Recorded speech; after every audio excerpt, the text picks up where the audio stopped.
Mari kita bersatu di dalam doa. Kami bersyukur Tuhan buat berkat-Mu yang boleh kami terima dan boleh kami rasakan hingga pada saat ini. Karena Tuhan yang memelihara hidup kami dan Tuhan yang mengizinkan kami hadir di tempat ini, sehingga kami datang bersyukur kepada Tuhan lewat persekutuan kami, karena kami menyadari bahwa berkat yang kami terima berasal daripada Engkau.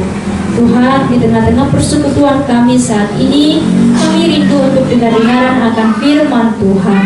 Berkatilah kami ya Tuhan, buka hati dan pikiran kami, berikan pemahaman yang baik kepada kami, sehingga kami dapat mengerti dan memahami kebenaran firman Tuhan. Dan ajari kami Tuhan untuk menghidupinya sebagai pelaku-pelaku firman Tuhan yang setia. Di dalam nama anak-Mu Tuhan Yesus Kristus kami berdoa. Amin. Bapak Ibu yang dikasihi Tuhan, marilah kita buka Alkitab kita yang menjadi renungan di dalam ibadah kita hari ini. Ditulis dalam kitab Yesaya pasal 56 ayat yang pertama sampai ayat yang ke-8.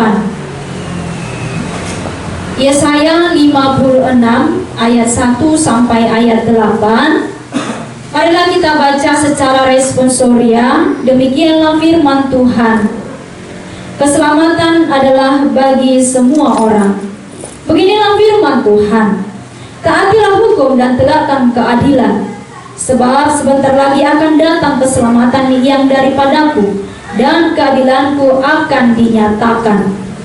Berbahagia orang yang melakukannya, dan anak manusia yang berpegang kepadanya, yang memelihara hari Sabat dan tidak menajiskannya, dan yang menahan diri dari setiap perbuatan jahat. Janganlah orang asing yang menggabungkan diri kepada Tuhan berkata, sudah tentu Tuhan hendak memisahkan aku dari umatnya. Dan janganlah orang kebiri berkata, sesungguhnya aku ini pohon yang kering. Sebab beginilah firman Tuhan kepada orang-orang kebiri yang memelihara hari-hari Sabatku, dan yang memilih apa yang kukendaki, dan yang berpegang kepada perjanjianku. Kepada mereka akan kuberikan dalam rumahku dan di lingkungan tembok-tembok kediamanku suatu tanda peringatan, dan nama itu lebih daripada nama-nama laki-laki dan perempuan. Satu nama abadi yang tidak akan lenyap akan kuberikan kepada mereka.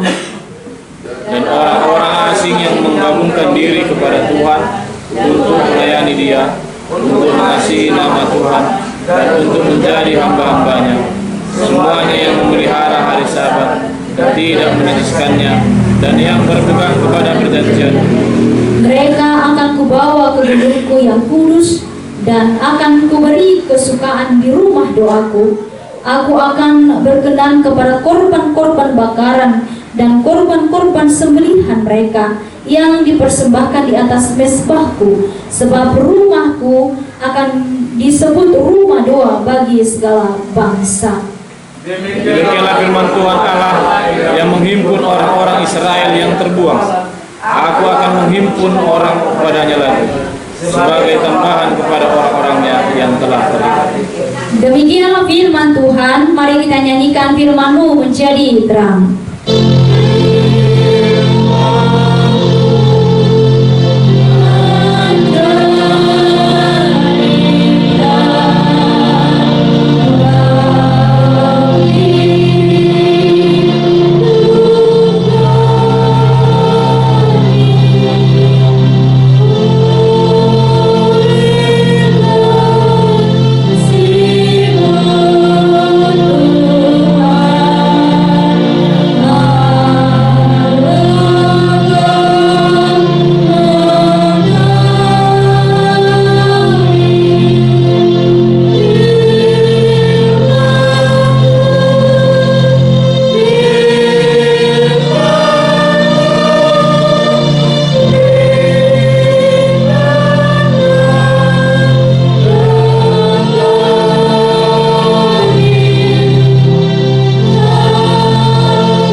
Merdeka. Merdeka.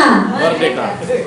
Kalau kita kebetulan besok kita akan merayakan HUT RI ke-81 yang menjadi sejarah yang panjang bagi kita bahwa kita telah menerima kemenangan keselamatan.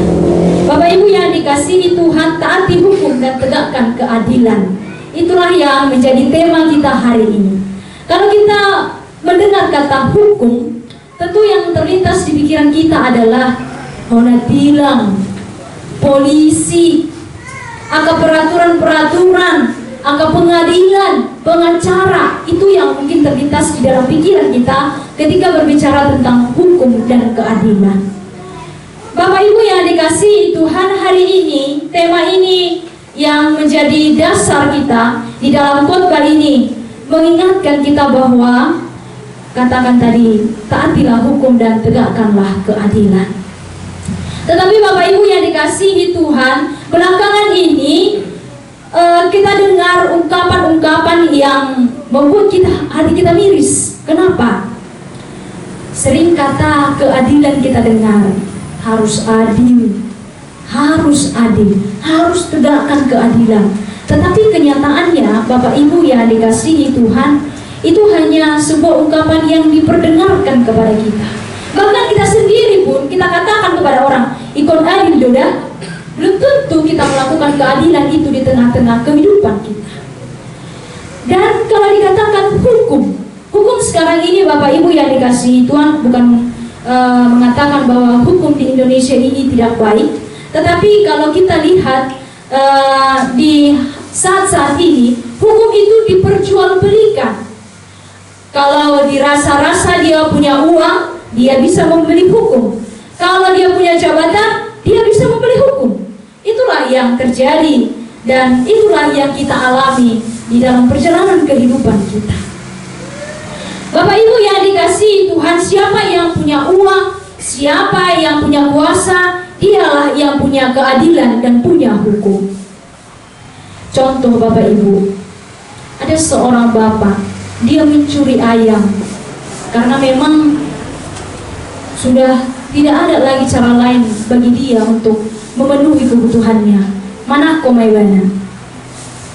Terdapat, dia dihukum sangat adil. Tetapi ada di sisi lain ada koruptor yang mungkin mencuri uang negara sesuka hatinya. Tetapi Bapak Ibu yang dikasihi Tuhan, proses hukumnya sangat panjang. Bahkan kalau ada vonis, mungkin kita akan nggak terima dengan apa yang divonis terhadap dia, adalah sesuai dengan apa yang dilakukannya. Bapak Ibu yang dikasihi Tuhan, hari ini kita diingatkan bahwa masih banyak di tengah-tengah kehidupan kita, di tengah-tengah persekutuan kita yang benar-benar justru tersingkirkan karena apa? Karena tidak ikut arus. Mulang oloho rabdo tau dari pinggir-pinggir kok. Mulang olo ibana korupsi, badau mengikuti aturan nih, mau mengiton korupsi mahita dan olo ibana itu seolah-olah disingkirkan. Atau bahkan juga ada orang yang merasa si Banggaro doi merasa suci, merasa bahwa dia adalah paling benar sehingga dia dipinggirkan. Bapak Ibu yang dikasihi Tuhan, karena kita bicara tentang keadilan, karena di dunia ini kita diingatkan bahwa kita harus bertindak adil dan jujur dan tegakkan keadilan. Bapak Ibu dikasihi Tuhan, di hari ini yang mau diingatkan kepada kita firman Tuhan hari ini, yaitu bangsa Israel. Ketika bangsa Israel sudah dan telah keluar dari pembuangan Babel, keluar benasi dasiani. Tetapi yang menjadi masalahnya adalah Bapak Ibu, mereka itu kan baru keluar, mereka itu masih punya trauma dan mereka berniat untuk membangun bait suci Tuhan. Tapi ketika mereka ingin membangun bait suci Tuhan, kenyataannya adalah ekonomi mereka belum stabil karena mereka baru kembali. Ekonominya belum stabil. Terus itu politiknya pun juga belum stabil. Memang mereka berniat untuk membangun bait suci Tuhan. Tetapi Bapak Ibu, orang kaya makin sombong. Karena apa?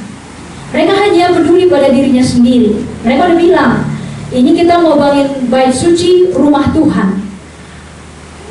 Dan mereka sepakat.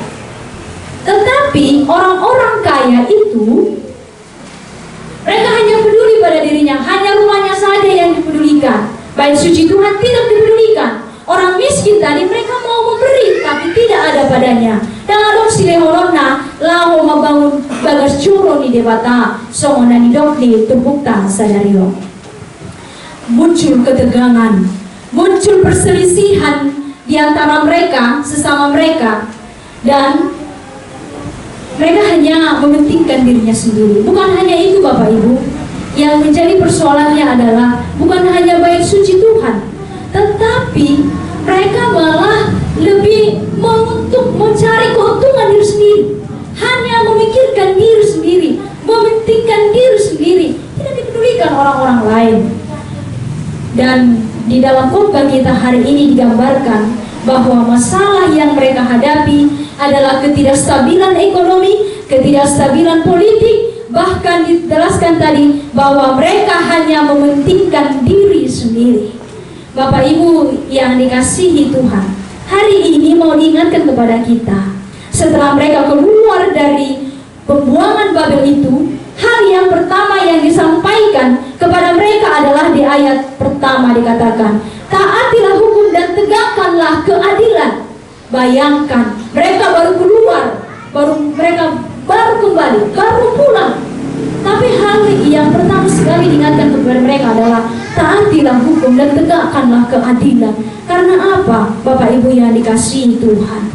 Yang dijelaskan tadi, ditulis di ayat 1 ini, menjadi seruan Tuhan kepada kita supaya kita hidup di dalam kehendak Tuhan.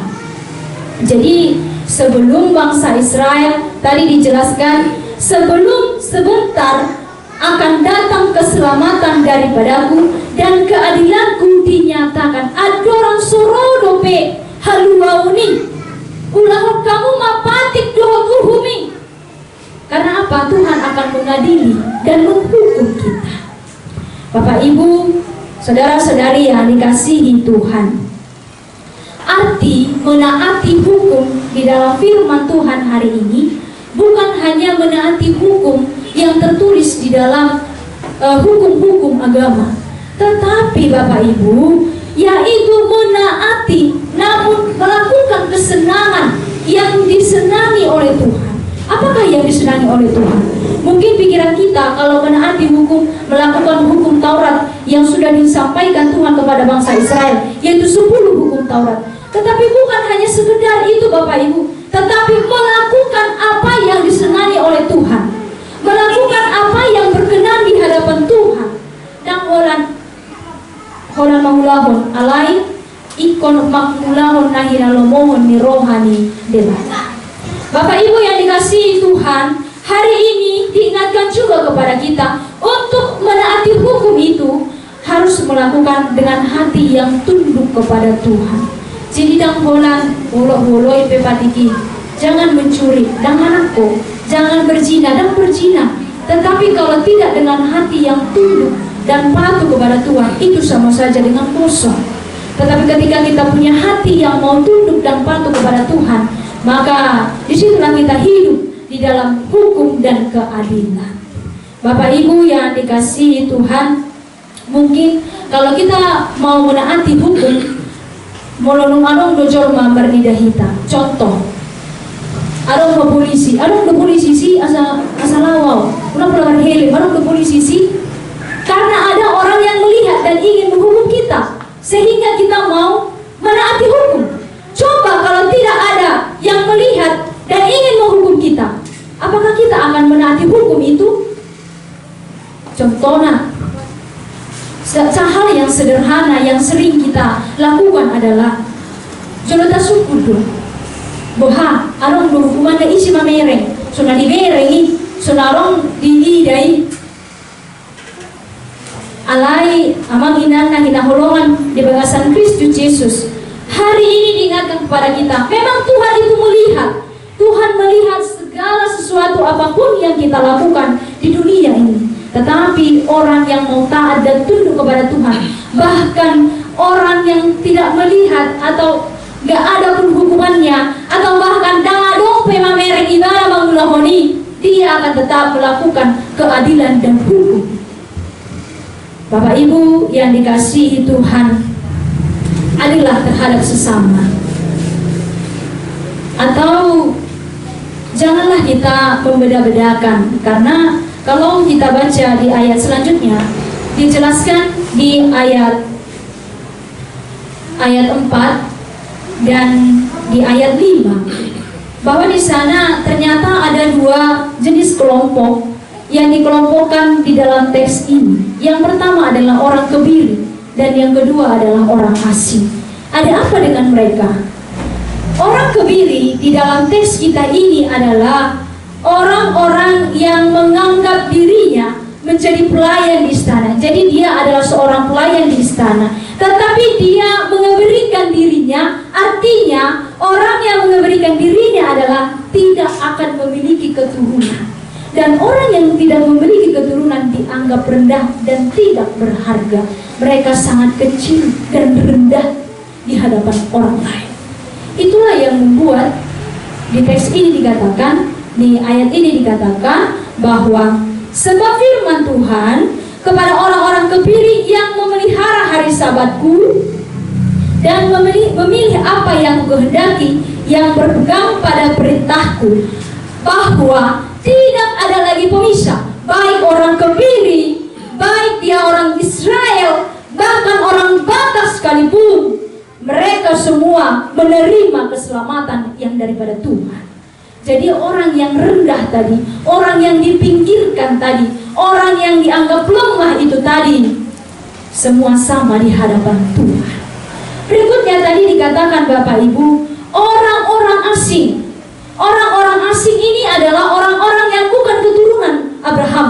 Kalau kita belajar tentang keturunan Abraham, itulah yang menerima keselamatan.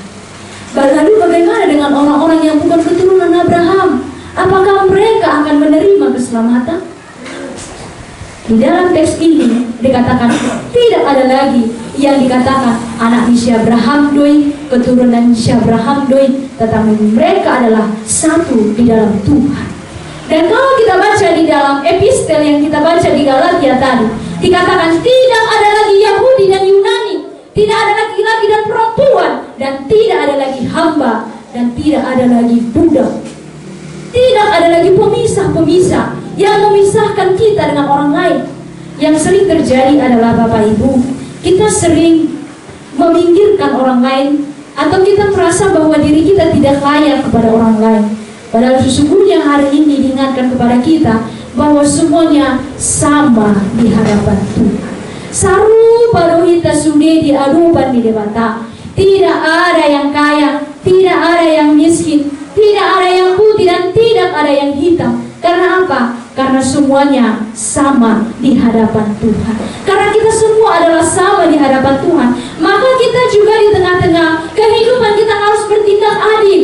Orang kita main akan kelompok-kelompok, apalagi di tengah-tengah gereja. Kenapa gereja saat ini banyak yang terpecah? Karena kelompok-kelompok, kelompok kaya di sini, kelompok sedang di sini, kelompok miskin di sini, kelompok berhalana di sini, kelompok ina di sana yang sering menggosip di sana, kelompok ama-ama yang sering kekedik di sana. Itulah yang membuat gereja itu menjadi pecah. Maka saat ini diingatkan kepada kita bahwa kita semua itu sama di hadapan Tuhan. Jauhkan pemecahan-pemecahan dan kelompok-kelompok di tengah-tengah persekutuan kita, khususnya di gereja kita saat ini. Bapak Ibu, gereja kita saat ini masih kecil dan kami melihat masih ada dos di roha, dos sadari roha di tonga-tonga di Burian. Biarlah ini menjadi tetap untuk selama-lamanya, bahkan sampai gereja kita berdiri dan kita beribadah di sana, kesatuan hati kita dan keteguhan hati kita tetap untuk selama-lamanya di gereja kita ini.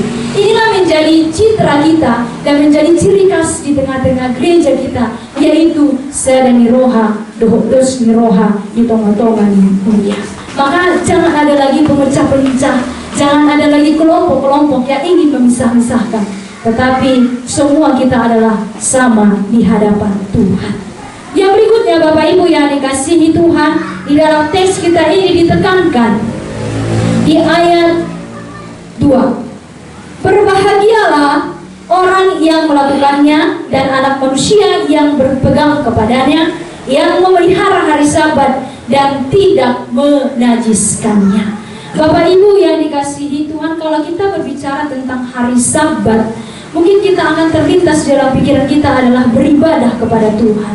Itu memang benar dan itu adalah benar adanya. Hari Sabat itu artinya berhenti.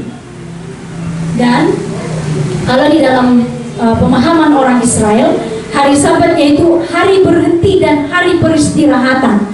Dan juga ditekankan di titah keempat, ulang-ulang kamu marangna AHP di hari minggu ima hari peradian di Jahu di Matampuri. Bapak Ibu dikasihi Tuhan, dan ini juga yang mau diingatkan kepada kita, hari Sabat yaitu hari sukacita dan waktunya memuji Tuhan. Hari Sabat adalah hari waktunya memuji Tuhan. Untuk itu, Abang Inang yang dikasihi Tuhan, di dalam satu minggu Tuhan berikan waktu 7 hari. Di dalam satu hari Tuhan berikan waktu kepada kita 24 jam. Di dalam 1 menit Tuhan berikan waktu 60 detik. Tuhan berikan waktu kepada kita. Tetapi Tuhan bilang hari ini ada satu hari dari semua hari yang Tuhan sudah ciptakan itu, hari ke-7, yaitu hari Sabat, yaitu hari peristirahatan, hari beribadah kepada Tuhan. Apakah kita sudah memberikan waktu itu, meluangkan waktu kita kepada Tuhan? Apakah kita hanya arong nono riko ina karujuk ina, arong nono riko ina ima mengalului dalam nyolong? Padahal Tuhan sudah berikan waktu kepada kita 7 hari. 6 hari kita bekerja, bulan kita karya Josian dan memuji Tuhan. Tuhan hanya minta waktu 1 hari. Maka Bapak Ibu yang dikasihi Tuhan, berikanlah waktu itu kepada Tuhan lewat penyembahan kita di tengah-tengah gerejanya. Baru yang terakhir Bapak Ibu yang dikasihi Tuhan, di ayat 7 tadi dikatakan di dalam teks kita hari ini, maka akan kubawa ke gunungku yang kudus, dan akan kuberi kesukaan di rumah doaku, dan akan berkenan kepada korban-korban bakaran dan korban-korban sembelihan yang dipersembahkan di atas mezbahku, sebab rumahku akan disebut rumah doa bagi segala bangsa. Bapak Ibu yang dikasihi Tuhan, rumah Tuhan akan menjadi rumah doa bagi segala bangsa. Rumah doa bagi segala bangsa. Rumah Tuhan bukan milik satu kelompok. Rumah Tuhan bukan milik satu suku. Rumah Tuhan bukan hanya milik satu gereja, tetapi milik semua bangsa. Maka Bapak Ibu, saat ini kita bersuka cita, ada orang baik yang menolong kita lewat pembangunan gereja kita. Saat ini kita sudah membangun rumah Tuhan, rumah doa. Dan ingatlah Bapak Ibu, itu adalah rumah doa bagi semua bangsa. Siapapun bisa boleh datang ke sana. Siapapun yang mau berdoa silahkan. Jangan ada di antara kita yang mengelompokkan, dan gereja tai, dan woi gereja tai. Tetapi rumah doa, gereja Tuhan adalah rumah doa bagi semua bangsa, bukan hanya satu kelompok. Maka Bapak Ibu yang dikasihi Tuhan, kalau saat ini kita sudah berkumpul di sini 18 kakak, nanti setelah bertambah jemaat 50 kakak, dan kowe menonton mainan. Kalau 10 kakak dohani ima dan berjuanglah membangun gereja. Jangan ada yang mengatakan demikian, tetapi jadikanlah itu menjadi rumah doa bagi semua bangsa. Siapa yang hadir dan siapa yang mau datang ke sana penuh sukacita dan pulang dari sana membawa damai dan sukacita. Itulah yang akan kita lakukan sebagai orang yang sudah dipilih Tuhan, dipakai Tuhan. 18 kakak ini dipakai Tuhan sebagai alat Tuhan untuk membangun gerejanya. Bapak Ibu yang dikasihi Tuhan, marilah kita tegakkan keadilan. Janganlah kita membuat pengelompokan-pengelompokan, tetapi semua kita adalah satu di hadapan Tuhan. Bapak Ibu yang dikasihi Tuhan, marilah kita hidup di dalam kebenaran dan marilah kita hidup berkenan di hadapan Tuhan. Amin. Kita nyanyikan firman-Mu, berkatilah.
Yang mengingatkan kami bahwa kami adalah satu di hadapan Tuhan, dan Engkau juga mengingatkan kami Tuhan bahwa biarlah kami bersatu hati, jangan membentuk kelompok-kelompok, tetapi biarlah Tuhan kami mengingat bahwa kami adalah sama di hadapan Tuhan dan setara di hadapan-Mu.